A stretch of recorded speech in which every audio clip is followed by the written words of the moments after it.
You know what time it is. You know what time it is. How firm thy friendship.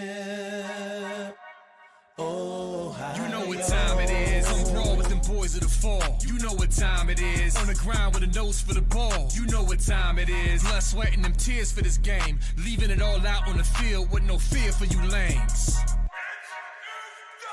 Yeah, you know what time it is. Come brawl with them boys of the fall. Covered in gray and scarlet, massive, stiff arms to your jaw. We breaking it. We sick of seeing you clowns with the crown. We taking it.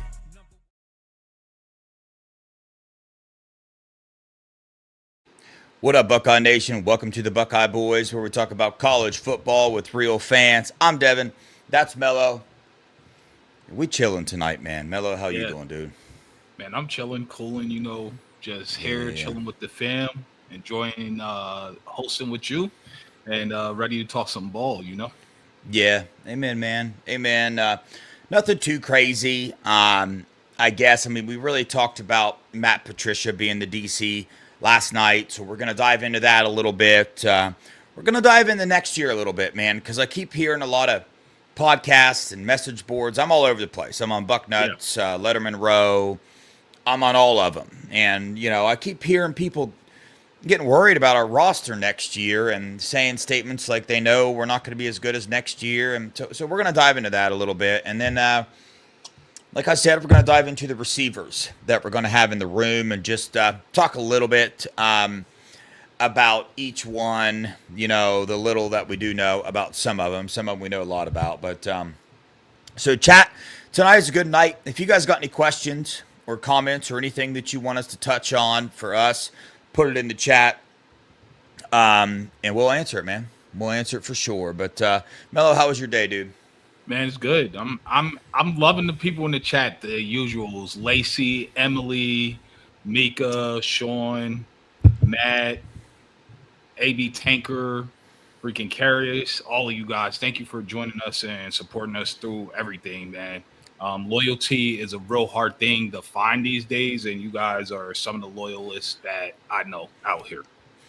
It is. Yeah, it's awesome seeing all the same people in the chat all the time. I know things can get rough sometimes when other, fan bases come in the chat and all that, but I just want to remind everybody that me and Mello, we do this show because it's fun, because we love it. We're passionate about it. We're passionate about Ohio State football. We're passionate about recruiting. We love getting to know you guys. We love entertaining you guys if we accomplish that. I hope that we do. But it gives like a family vibe to it. I look forward to this every night. I love it, man. I love getting, updated how people are doing in the chat. I keep my eye on it the best that I can, man. So it's like a little family, and it's a really, really cool thing, especially in today's world, man. It's getting, it's getting wild out there, so it's nice to have, something to look forward to every single day. Donald and Karen Roshbook, absolute pillars in the Buckeye community, especially on YouTube. Still waiting on my jersey, man. Absolute amazing people. Gifted 5 Buckeye Boys memberships. Thank you so much for that, Donald and Karen. We appreciate you. So a while back, I had this dreadful conversation with people about Cujo, about thinking that I might have to get rid of Cujo.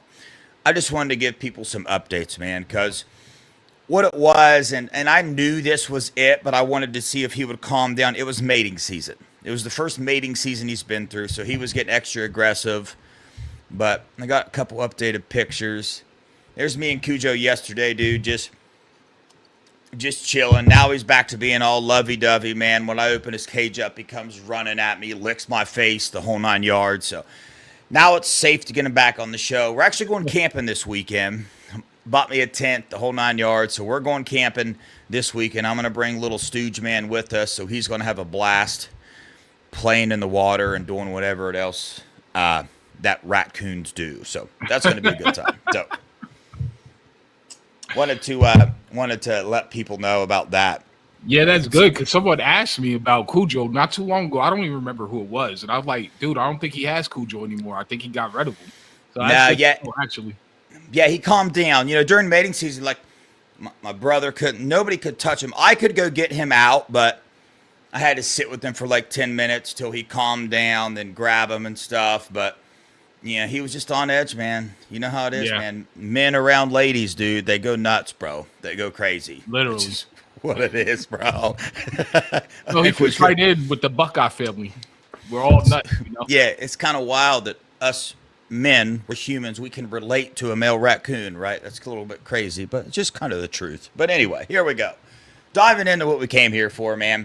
So, Scoop reported that they think it's a done deal, man. They said it last night. They doubled back on it today, that they're feeling really good about it. And here's the truth of the matter. If you only look at his football background, if you only look at his defensive coordinator background, his schematic background, his utilizing skilled players, his changing up pressures, his doing that, this is an A+++++++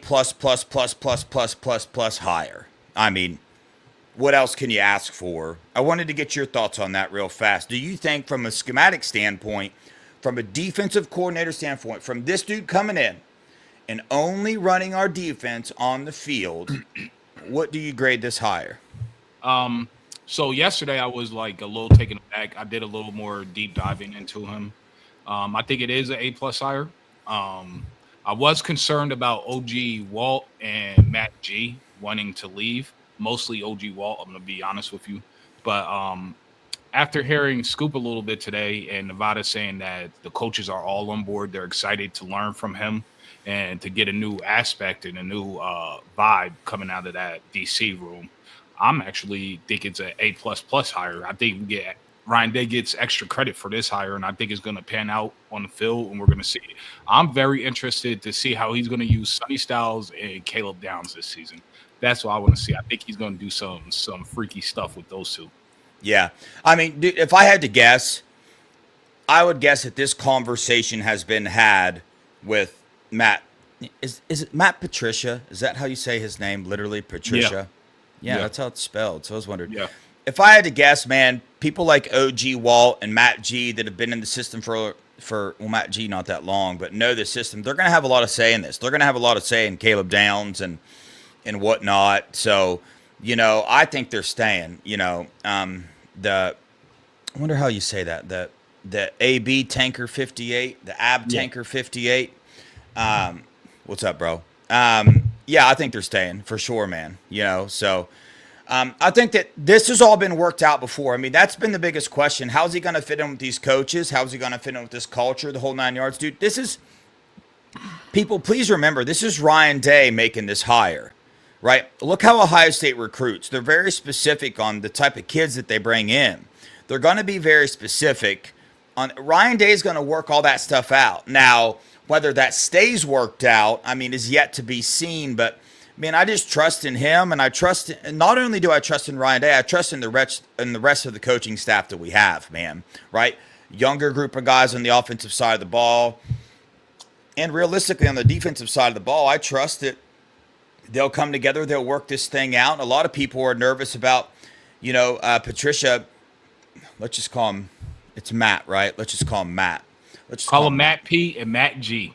Matt P and Matt G. Matt P, they're a little bit worried that he's been out of the game for so long, dude. I'm on the opposite side of that because the dude loves football. He's been involved in football. He took him a break, right? He freshened up. He's been watching football. He's been seeing what works. He's going to dive into the Ohio State film. He's not burnt out. That's a fact, right? He's not burnt out on defensive play calling. So the dude's going to come in here. I'm telling you right now, I think the dude's going to come in here with a fresh, clear mind and sit down and just work up something magical for Ohio State. I love the trajectory that this team is going, and that specifically that Ryan Day is going as a head coach. Yeah, I agree 100%. I think Matt Patricia, I think the downtime actually helps him. You know why? Because think about how grueling of a college season the schedule is, from off season to the spring season and winter workouts, and then you got fall camp, and then you have the actual season, and then the natty run, and then there's recruiting on top of that, and roster retention, and then hiring new coaches. I mean, having the break is actually probably really good for him. He's going to come back refreshed, energized, and ready to go, and he's going to be pushing the coaches. Coaches might start getting burnt out mid-season. He's going to give them that energy they need and that little push to keep grinding. Yeah. And this is another frequent thing that keeps getting brought up. You know, LJ is all about the 4-down lineman, right? We know that was a kind of a thing going on between him and Knowles, and now a lot of people are, because, you know, Matt P is used to running the 3-4 mainly, right? Yeah. He has ran 4-3, man. His later years of, it depended on the people that he had, right? That's the cool thing about him. Scoop really hit on it beautifully, man. They actually gave me this knowledge, so I'm just repeat what they said. He was so good at, excuse me, utilizing the players that he had on the field.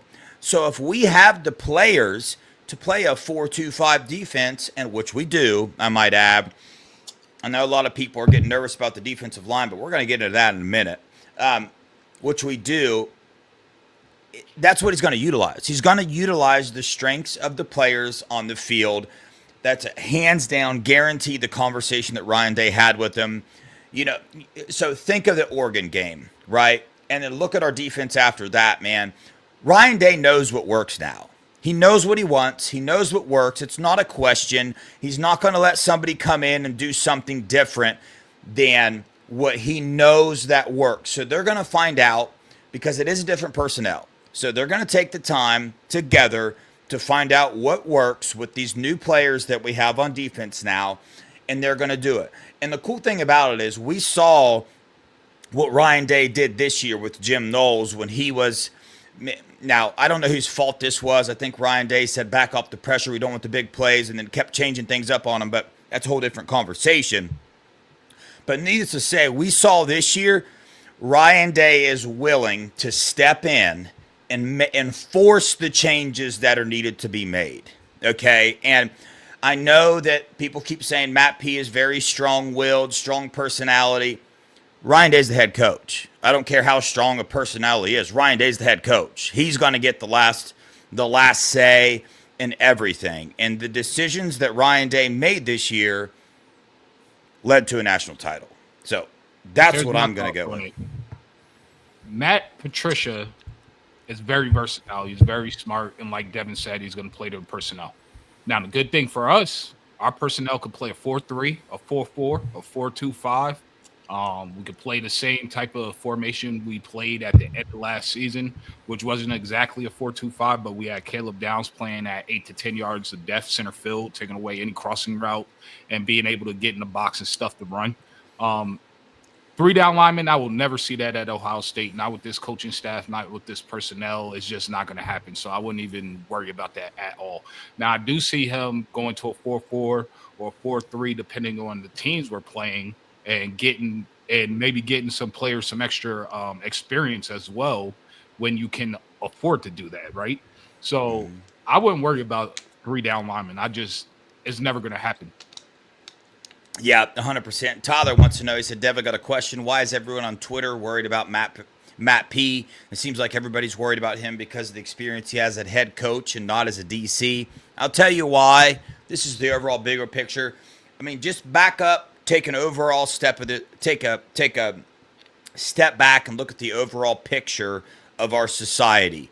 We are so fast to point out everything negative over the positive things that it's not even funny. I mean, you had me at he won 2 Super Bowls as a defensive coordinator. You're not going to fake that, man. Bill Belichick, you can't fake that. I don't care if Bill Belichick was the head coach. Bill Belichick didn't make all the decisions, man. He won 2 Super Bowls, dude. Leave it at that. Don't let your mind go elsewhere. Leave it at that, man. I mean, the dude won 2 Super Bowls. What else can you ask for from a defensive coordinator than to win 2 Super Bowls at the absolute highest level? You can dig into, I don't care who the DC was that we hired. I don't care who the head coach is. I don't care who the offensive coordinator is. And I don't care who the player is. If you dig deep enough, you can find some negative things to say about them. That's just the fact of the matter, man. It depends on who's talking about them. If they want to bring up all the negative things, then they're going to spread a negative, idea about this person. If they're going to talk about the positive things, it's going to be a positive thing. But you're right, Tyler. I do see way more people talking about the negatives of Matt P versus the positives of Matt P, right? Unfortunately, that's just how our society is these days, right? I mean, how much does the news report on all the positive things that are happening in this world, or do they report on all the negative things that are happening in this world? I'll answer that for you. They report on all the crises, the negative things, the bad things that happen. We don't hear very often when a lot of good things happen or when somebody does something good. If somebody robs somebody, we hear about it. But if somebody helps an old lady across the street, we don't hear about it, do we? Right? So I know I took that really, really deep, but that's just the truth. I mean, there's no way around it. You know, that's just the society we live in is built on, hey, man, let's look at all these negative things. Why? Because we're scared of the negative things. We're scared of it. We're scared of these negative things popping their head back up, dude. Well, that's not always the case, man. It's just not the case. But if it is, that's freaking life. I choose to stay positive and not be miserable. Matt P won 2 Super Bowls as the defensive coordinator. Okay?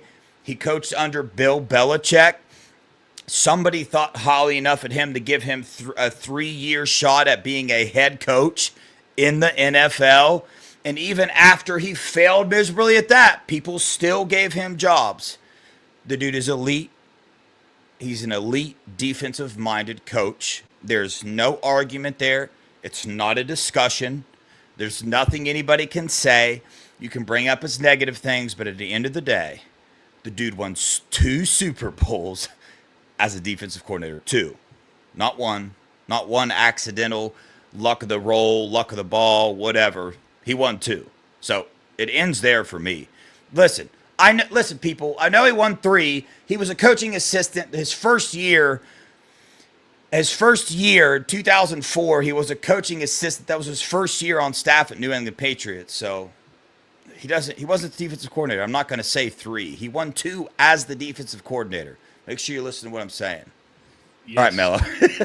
And that's cool. And he definitely lost 1 to my New York Giants, by the way. But that's neither here nor there. Anyway, but yes, what Devin's saying is 100% accurate. Especially you have to think about it. No one was looking at Matt Patricia as a possibility for this job. So a lot of people weren't doing research on him. A lot of people didn't know. The number one cause of fear is not knowing. So, I mean, it's pretty easy. They didn't know a lot about him or what to expect until you take a little deep dive. So, of course, naturally, there's going to be some fear and angst behind that. And in terms of outside the fan base, we're the Ohio State University. They're going to hate everything we do, period. They're going to try to tear us down any way they can. So at the end of the day, let's just rock with it, see how it goes. I'm positive that it's going to go very well, especially with the type of players that we have. And remember, people were nervous about Jim Knowles and Chip Kelly when they first got hired. So there's that.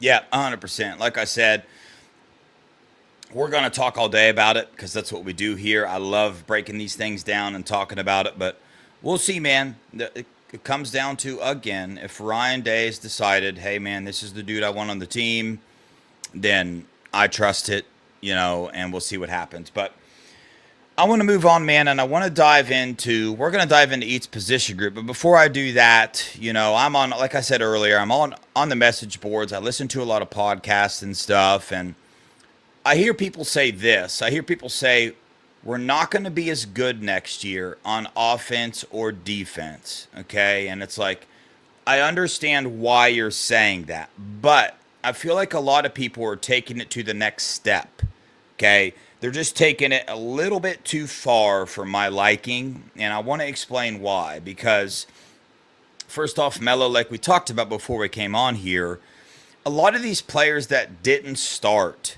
they got experience, okay?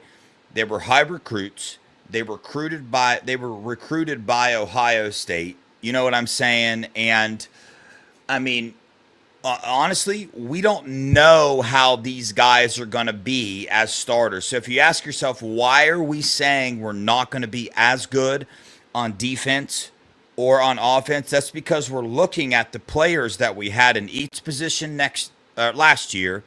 We're seeing how good they played, like Will Howard. We saw how good he played.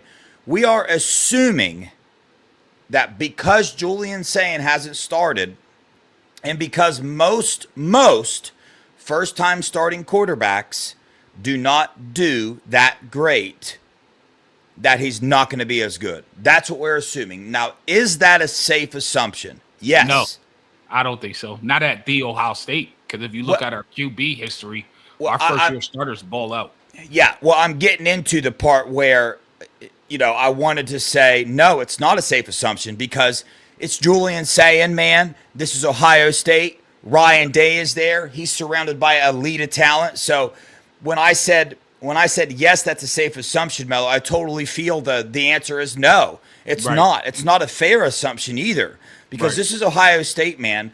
Look at the year. Look at the talent surrounding. Julian Sayin could come here and put up just as good. He could, right? We can't see the future. We don't know, but Julian Sayin is that good, folks. I mean, he just is, dude. He's very, very good. Now, I know the concerns, but we could say that about a lot of our position group. Okay, so we lost defensive line. Dude, we got K-Mac and Edric Houston coming back to take Ty Hamilton's place and Tyleik Williams' place.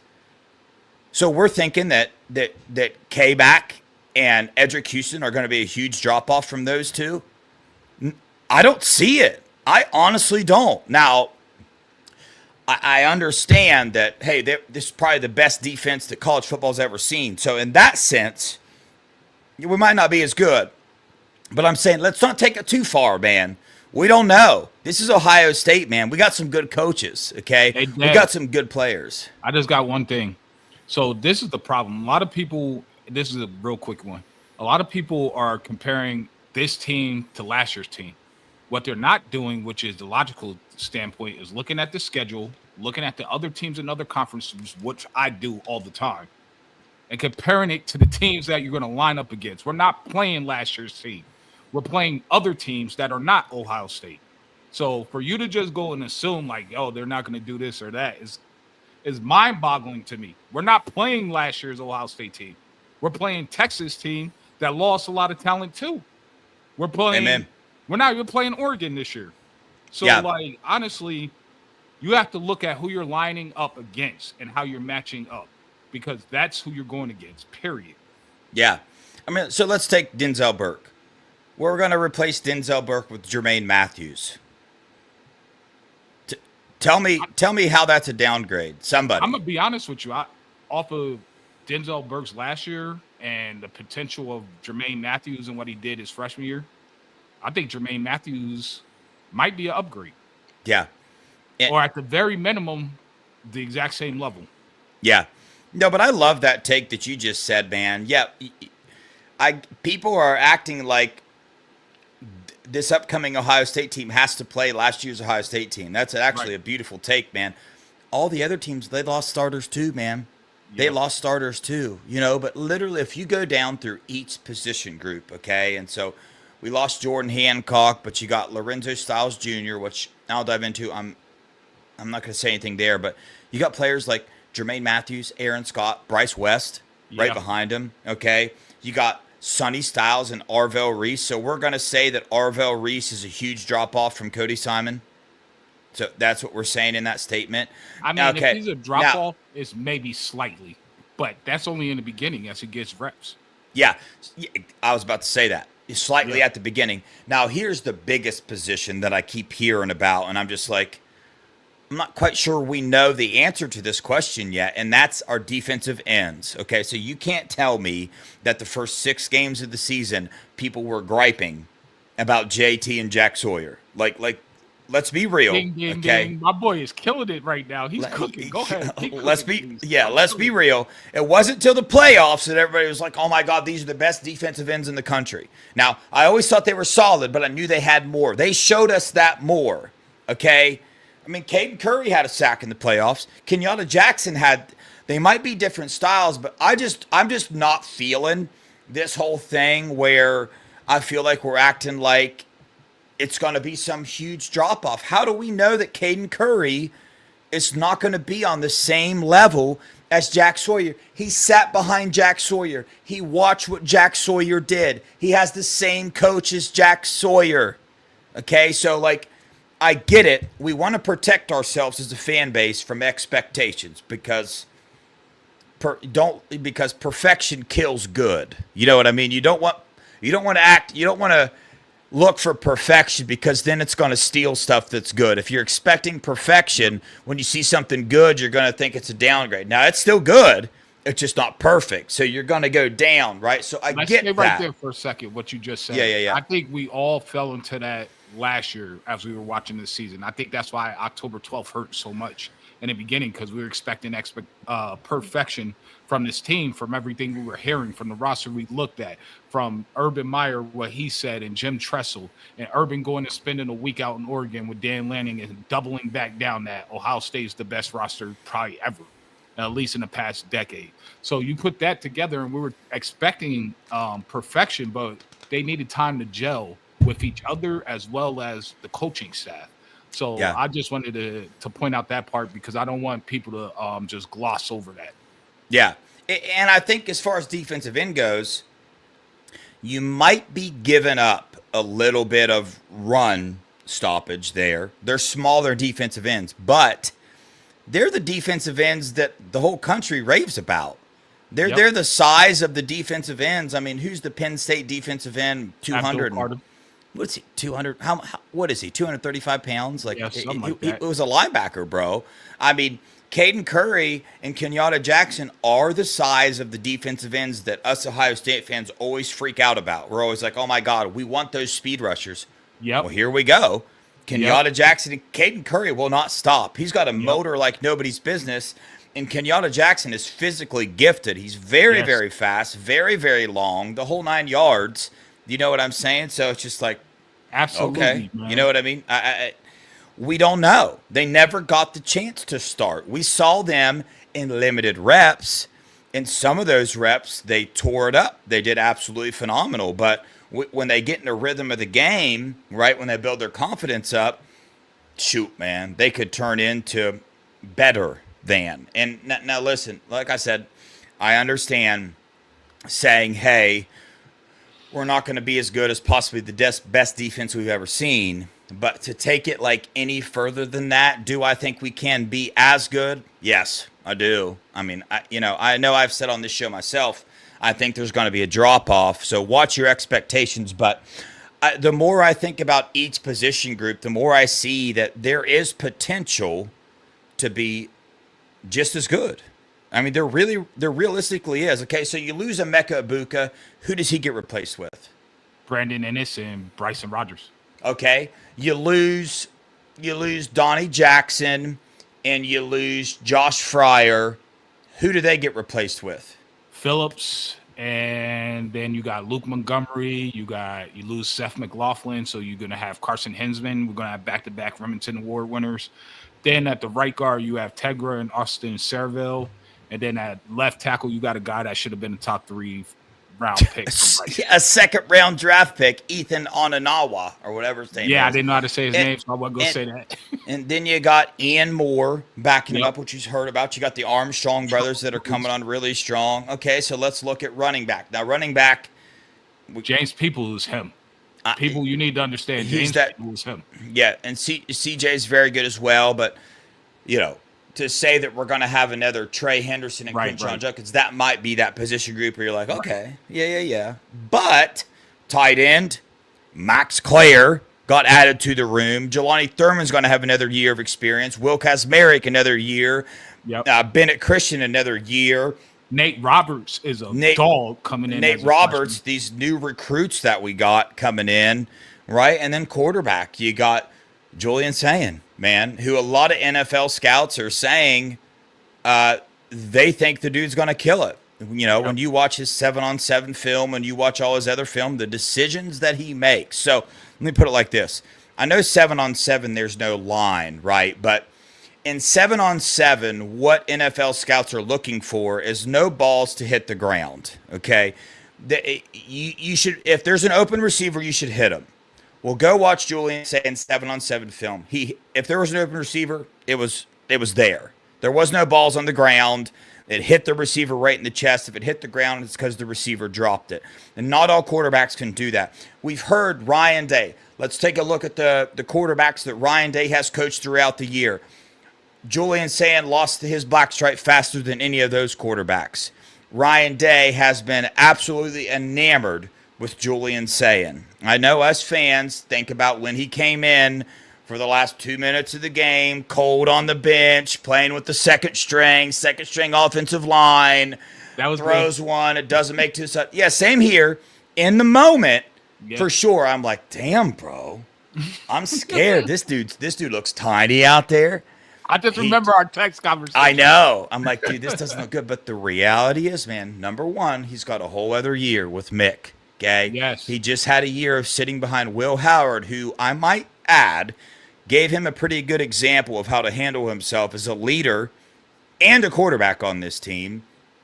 And he's got Ryan Day and the rest of the offensive staff, Billy Fessler, who has been talked about as this phenomenal mind, to train him up. And you got Lincoln Kienholz sitting back there too, which I keep hearing conversations, man. Lincoln Kienholz, just so you guys know, inside the Woody, Lincoln Kienholz believes, and this is what I want. I want every quarterback in that room to try and to think that they can be the starter. Lincoln Kienholz thinks that he can start for Ohio State next year. I love it. That's what I want. I want him to think that. And I think that might be why we backed off of going after a portal quarterback so hard, is because those two that we have in the room. Now, I still think we're going to go get like a little backup one, but yeah, for sure. I say all that to say, man, limit your expectations. Don't expect perfection. But I don't know how much less I would expect from last year. I mean, we lost 2 games this year. Could next year's team not lose a single game? Hell yeah. They could go win every single game. We got Jeremiah Smith, Brandon Ennis, Carnell Tate, Quincy Porter, Mylan Graham, Turbo Rogers, Max Clare, Isaiah West, CJ Donaldson, a second, should have been the second round draft left tackle, 4 returning starters on the interior of the offensive line. I mean, good golly. Like, I don't know about y'all, but the best offensive player and the best defensive player in all of college football. Yeah, look at our schedule next year. We could beat every single team that's on our schedule, and it's not some huge crazy take. Right. If I say right now, I think Ohio State is going to beat Texas next year on the first game of the season, you might be 50-50 in the nation. 50% might say Texas. I mean, it's not some outlandish take to think that Ohio State can beat Texas. Right. It's not outlandish. They got a first-time starting quarterback. They lost a lot. Don't they got to come to the shoe? Yep. They got to come to the freaking shoe. Right. I mean, I don't know, man. It's just I think when you're the Ohio State University, you're the biggest brand, you're the biggest fan base. You're basically the face of college football. Don't let them fool you. We are. We move the needle. People don't like you. They want to see your downfall. I also think like maybe some of these guys, they might really believe that we're going to fall off a cliff, or they might just set expectations low so that way we can shoot through them. I don't know what they're thinking, but honestly, over here at Buckeye Boys, we don't think that there's going to be a drop-off. The only thing that I'm concerned with where we can see a drop-off is in terms of depth.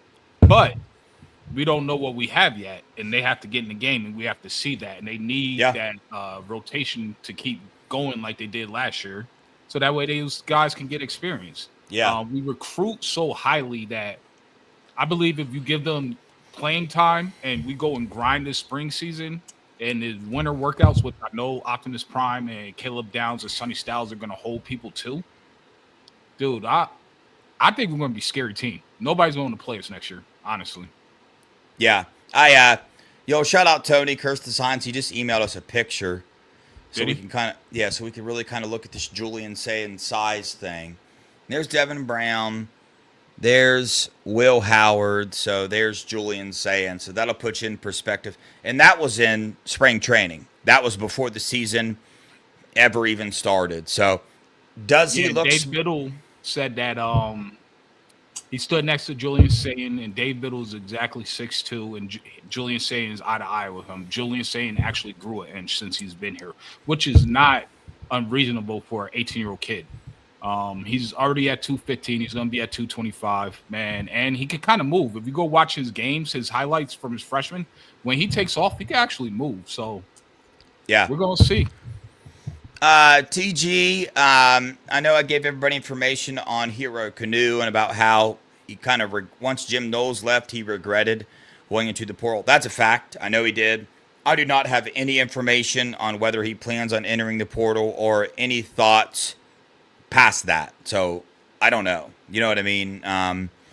Either way, cool. To be honest, if I'm him and they're going to run a different system, I'll stay at Texas. Because he's going to come back and he's going to miss all the spring ball.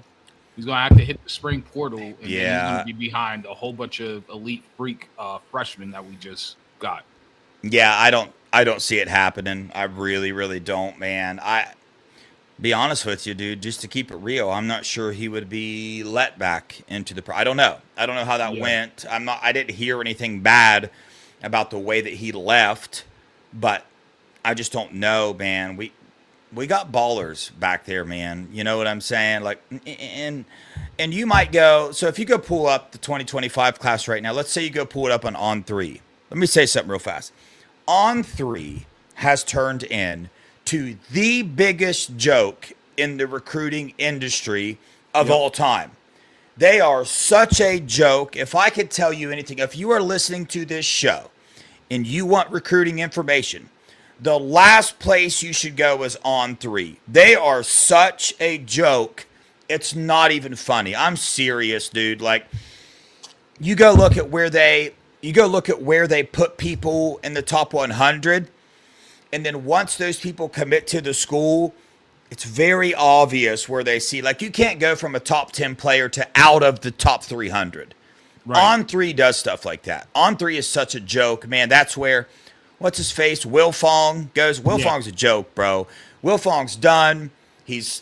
Don't listen to anything the dude says, man. He's such a joke, dude. He does a disservice to the recruiting industry. He does a disservice to these kids, man. They call him and tell him where he's committing, and then he takes all their thunder and puts a crystal ball, switches his crystal ball 5 minutes before they commit to the school they're committing to. Therefore, everybody already knows where he's committing, because if he's got a crystal ball for Ohio State, then his commitment's in 5 minutes. Will Fong switches it to Oregon. Guess what? Everybody knows it's Oregon. So unsubscribe from On3. Unfollow On3. On3's such a joke, dude. It's not even funny. I'm sorry I went off on a little tangent there, but Shout out Emily Proud. Shout out what? Emily Proud. That's my girl. I love her. Yeah. I got evidence to back this up, folks. I write down where recruits are rated at the beginning, and I got them wrote down now. It's going to be very funny to see what On3 does, and it's not just because they commit to Ohio State. Like, there are specific teams that obviously On3 is in love with, you know, but ask yourself this. So if I was an analyst for On3 and my vote counted as to where to rate players, it would be really hard for me not to have bias in that rating. You know, if I know that Brian Hartline loves a receiver, am I saying I know more about receivers than Brian Hartline? You know what I mean? If I put that receiver out of the top 300, is Brian Hartline going to recruit and allow into the program a not top 300 receiver player in the nation? The answer is no. You know what I'm saying? So it's like, it's a difficult thing to do, but On3 is just, they're such a joke, dude. It's Vader, so hilarious. that is so true. Vader said Mika is better than On3, and that's an absolute fact. Yeah. For sure, man. I'm excited to get Mika on here. You guys going this Friday? We're going to do a pre-recorded Thursday, drop it on Friday. I'm I'm out of town this week. I'm going to Dallas. Cool. Yeah. That's going to be fire. And I'm really sorry about the On3 thing I just said, if that hurt anybody's feelings, or you're subscribed to On3 or you really like him or whatnot. 247's better. Shoot, even Rivals is better now. I used to think Rivals was a joke. Same. ESPN's a joke. They don't invest as much into that stuff, but you know, man, go watch the film yourself. Right. Okay, Go watch these. Go watch Jarquez Carter's film and tell me he's not a top 10 defensive tackle in the nation. Try to tell me he's not. Okay, so he is. I'll just tell you guys, he is. So that's Warren Sapp Jr. right there. yeah, dude. What are we talking about right now? Hey, look. Or just come over here at the Buckeye Boys Yo. and watch our recruiting shows that me and Dev will do and that me and Mika are going to be doing. So we'll get you all caught up. Yeah, dang, dude. Buck 65 owns on 3. I'm sorry, Buck 65. I didn't. I'm gonna realize need you to make a massive donation to the Buckeye Boys in that case, because you hurt our feelings. Yeah. And I'm gonna be honest, Buck 65. You need to get your crap together, bro. You're slipping, dude. Okay, you're the owner over there. You're slipping, dude. So big time. Yeah. But all right. I'm sure I haven't been paying attention to the chat. I bet you I told everybody to ask questions and I didn't even look at it, man. If you put a question in there, please redrop it. Yeah, put it in there. I'm looking right now. I'm gonna spend the next. Mello, you go off on a little tangent. I'm going to spend the next 2 minutes looking at the chat, seeing if there's things. Did we talk about receivers yet? No, that's what we're going to dive into. The first one's Bryson Rogers. Okay. So what do you want to talk about with Bryson? And I'll go ahead and shoot. Just our thoughts on him. Yeah, just our thoughts. To me, Bryson Rogers and Brandon Ennis are the two best route runners in America, period. Like, I know JJ is the best wide receiver, period, but if you go watch Bryson Rogers and BI run their routes so crisp. And I'm a sucker for route running, so I love it. I actually like the guy from UGA that just came out last year. The little guy, I thought he ran some of the cleanest routes, period. And he went in the NFL and he was still routing people up. So, yeah. Yeah. What's your thoughts on their route running? Real fast so we can actually do this. If I don't do it like this, I won't answer any question. Who do you think the starting wideout's going to be? I think it's J.J. Smith, Carnell Tate, Brandon Ennis. Yeah. That's what I think it's going to be. I think Bryson Rogers is going to rotate in. I think Mylan Graham's going to rotate in. And I think, unfortunately, number 6 is going to be Quincy Porter, who's a 5-star absolute beast. So, yeah, he is. But, I mean, that could be expected as a freshman coming into a loaded room. Yeah. But you have to tip your hat and salute to QP and any other wide receiver that will step into this gauntlet and throw their hat in the ring to try to be considered one of the best. Yeah, for sure. Don B hit it on the head. As far as Bryson Rogers, man, I just love how devoted this kid is to Ohio State. I mean, he put his name in the portal. He took his name back out of the portal, and since then he has been all Ohio State. You know what I'm saying? So he's devoted to the coaches. He's devoted to the players.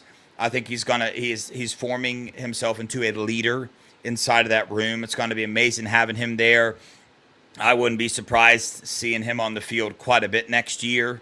Kind of like, I don't know about quite a bit, but, you know, you saw he's going to be the Brandon Ennis next year, I do believe.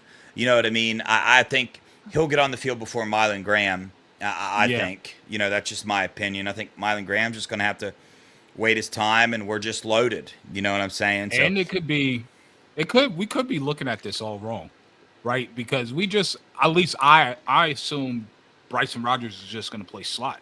They could have him rotating with Carnell Tate on the outside as well.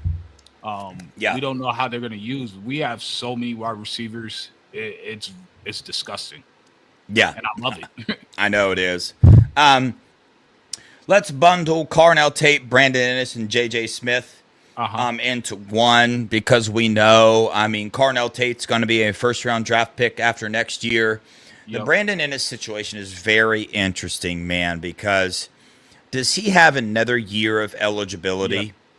He does. Okay, I can see him coming back. I can see him playing this year and coming back again, but Carnell Tate's going to be an absolute baller. He's going to be the Mecca Buka. He's going to be a 1,000-yard receiver next year. J.J. Smith is going to break whatever records he broke this year. He's breaking them again next year.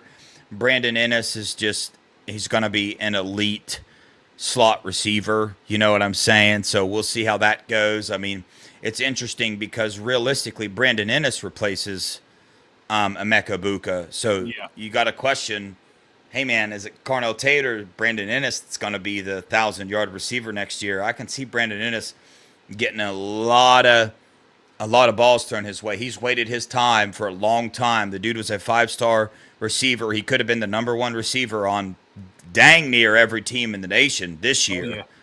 So it's like, I don't know, man. We'll see. But your thoughts on those 3 real quick. Those are pretty obvious takes. I think SFE, they just produced the best wide receivers. I mean, it's pretty much just a fact at this point. And people are sleeping on the fact that Chris Henry Jr. actually plays for SFE as well. So that SFE Ohio State pipeline is strong and it's intact. Yeah. What? Bro, Tony's in there tripping, dude. Why? No, this ain't the first person I saw saying something. It says Ben Christman. Bennett Christian. Well, that's Tony talking about Bennett Christian.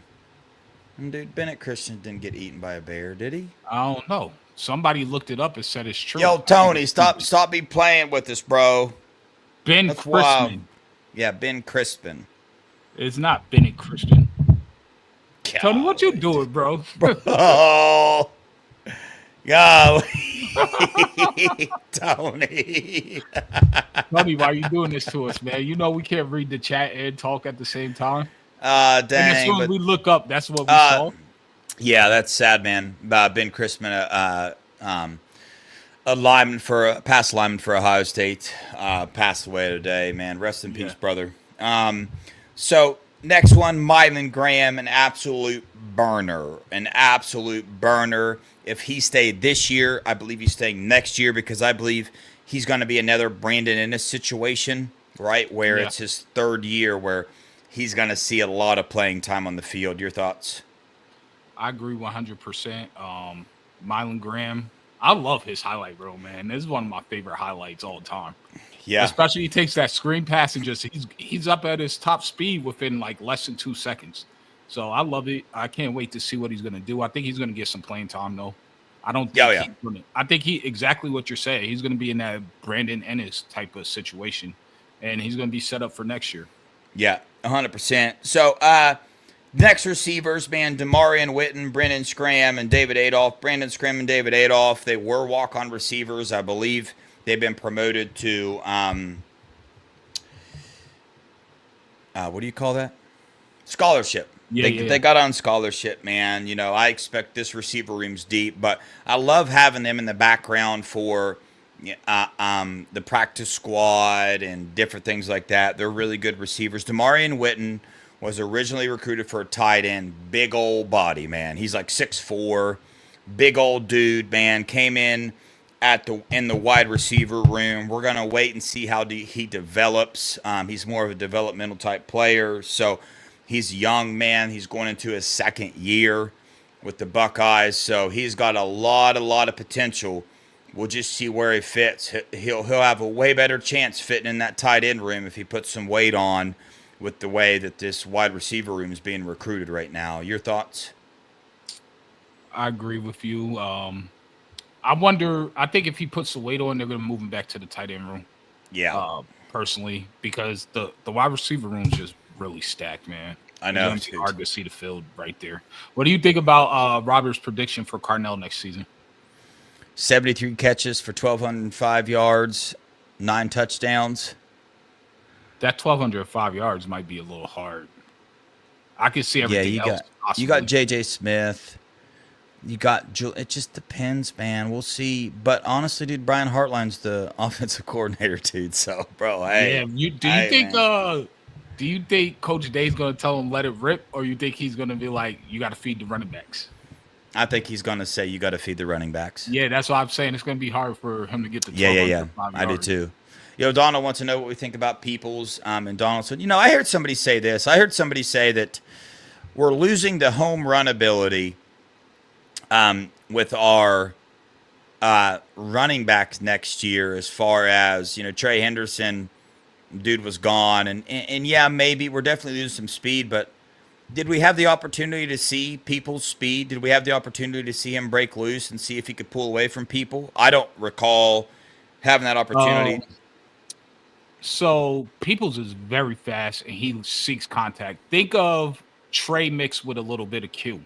Like he has a burst, but instead of juking you, he's trying to run over you and through you. So he has the breakaway speed. You could go look up his 100 meters time. He was in like the state finals in Texas for track in 100, which is ridiculous to be honest with you. He definitely has the breakaway speed. In terms of that, obviously you're going to drop off a slight bit, but I don't think it's going to be that much as people think. Yeah, I know. Not with him. Donaldson got Turbo. That's what I was going to bring him up. I'm going to talk about Donaldson first. Yeah, he's going to have a lot of touchdowns, dude. You get to the 2 or 3 yard line, you give him the ball. He's a big old freaking dude.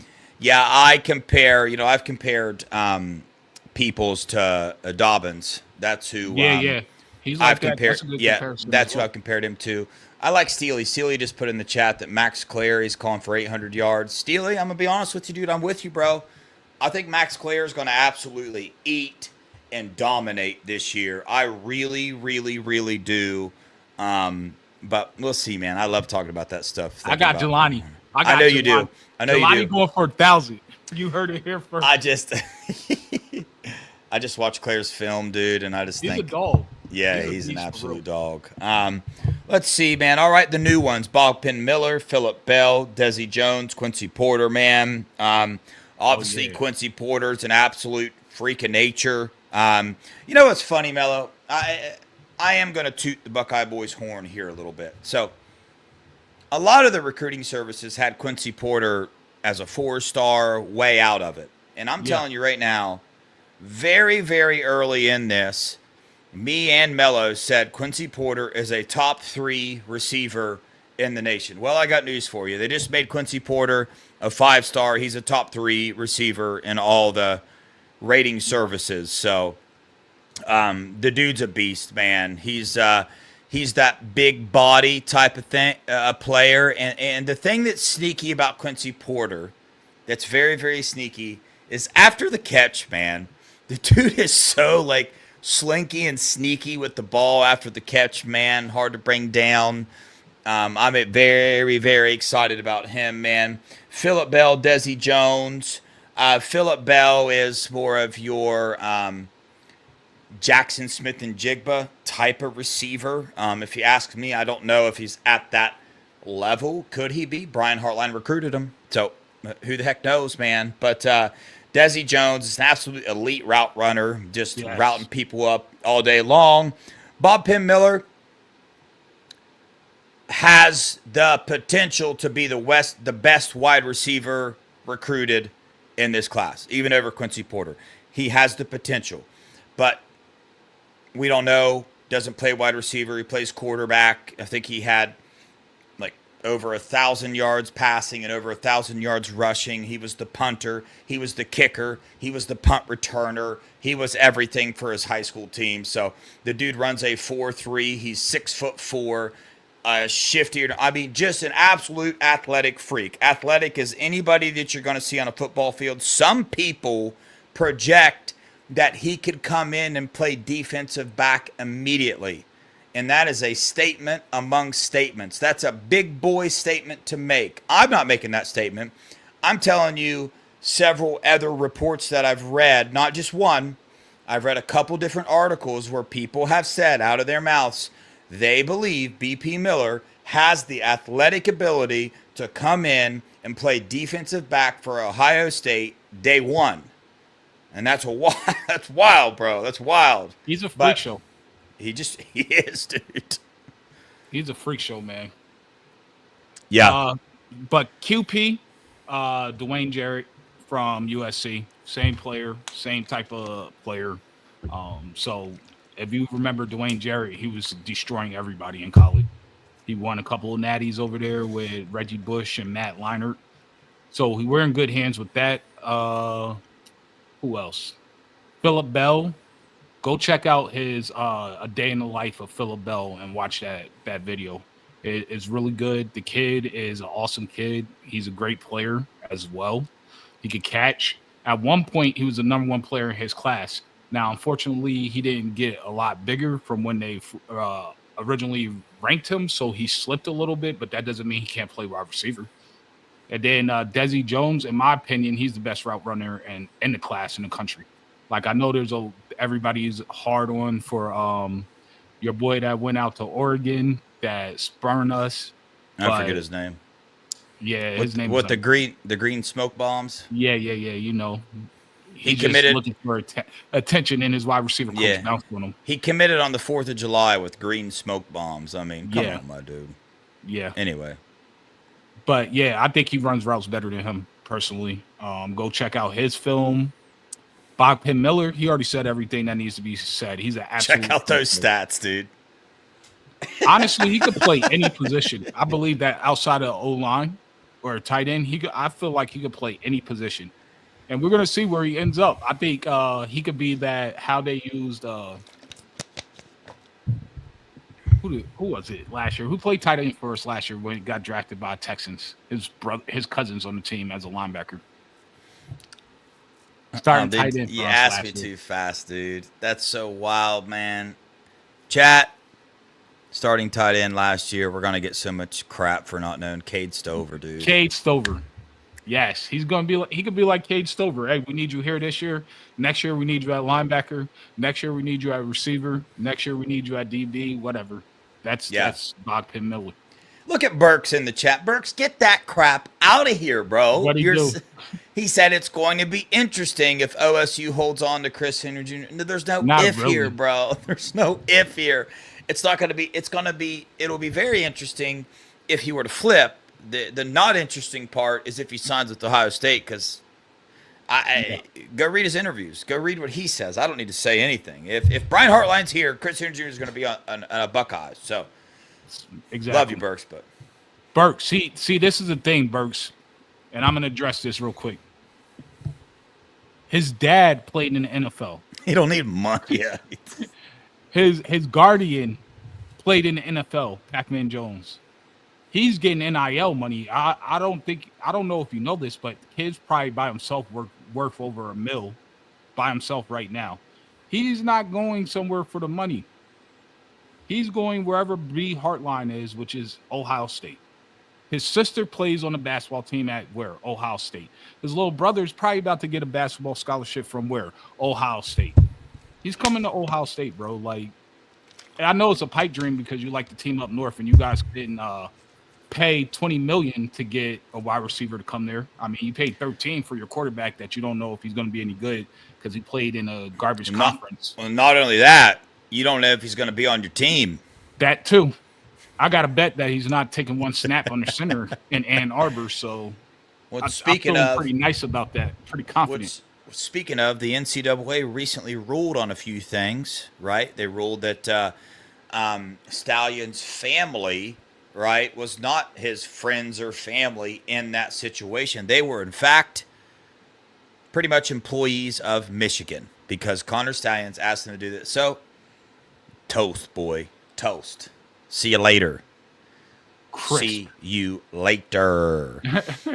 But anyway, man, I think that'll about do it. Yeah.